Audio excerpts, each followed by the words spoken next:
Hello guys, and welcome back to my YouTube channel. In today's video we'll be learning about WebSockets. What are WebSockets? Why should you use WebSockets? How to listen to sockets and how to send messages to WebSockets. And if you are new here, kindly subscribe to the channel. Also like this video, and without wasting time, let's get started. So what are WebSockets? I'm sure in the previous video we learned about REST API. If you have not watched that video, start the video, put the link in the description below.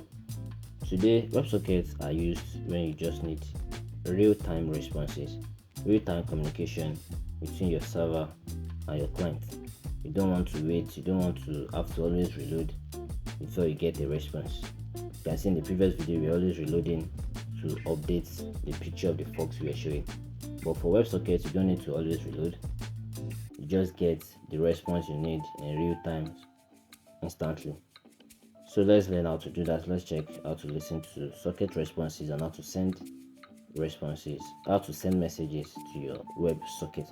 So first thing you need is to add this dependency in your postpet.yaml file, the WebSocket channel. And after you have done that, let's import that in our video, in our VS Code right now. So package WebSockets.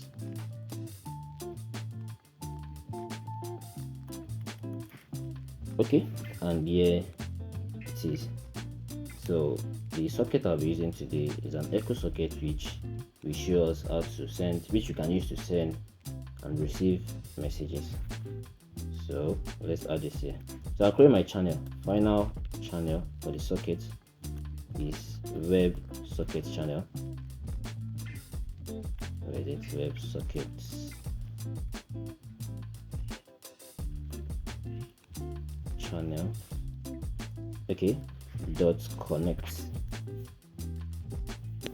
and then we have a URL dot pass. We have WSS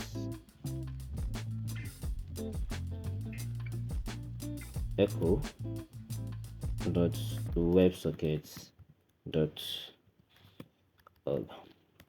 Okay, and now in our body we have a stream builder. You can see in the last tutorial we used a feature builder, but today we'll be using a stream builder to listen to the WebSockets response.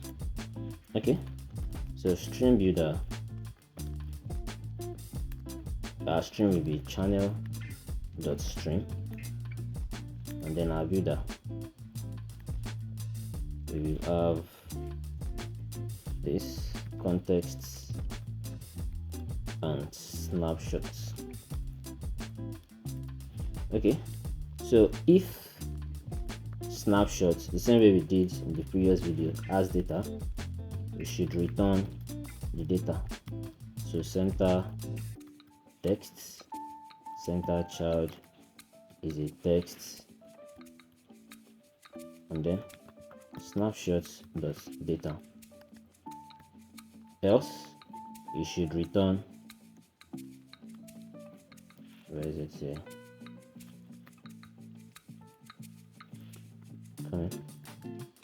Okay, return circular progress indicator.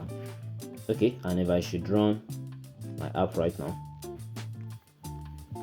right here we saw the loading before we got this request served by this particular port, this particular number. Okay, so we can now see how to get response messages from our socket.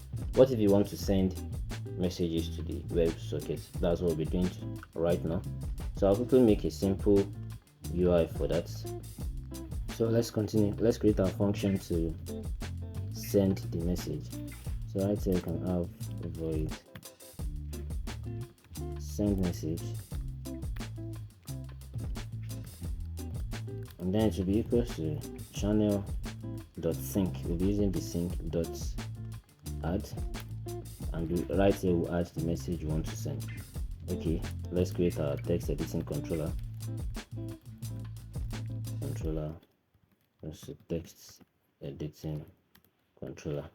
Okay, and in our send message we'll have the controller.text. That's what we want to send to the WebSocket. And then let me create a floating action button. So we used to send the message. Floating action button.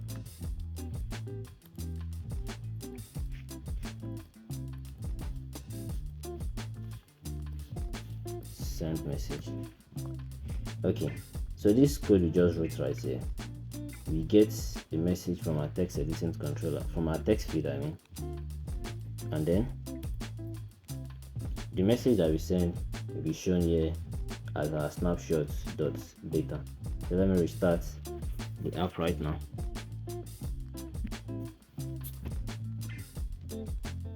And let's try this. So let's see, Flutter is good, and if I should press this, okay, it's not working right now. Let me see what's wrong with it. Okay, let's try it now. Flutter is good, and here we can see the message Flutter is good. So instead of reloading, you have to restart your app. And if you enjoyed this video, kindly subscribe to the channel, also like this video, and I'll see you in the next lesson, guys. Thanks for watching.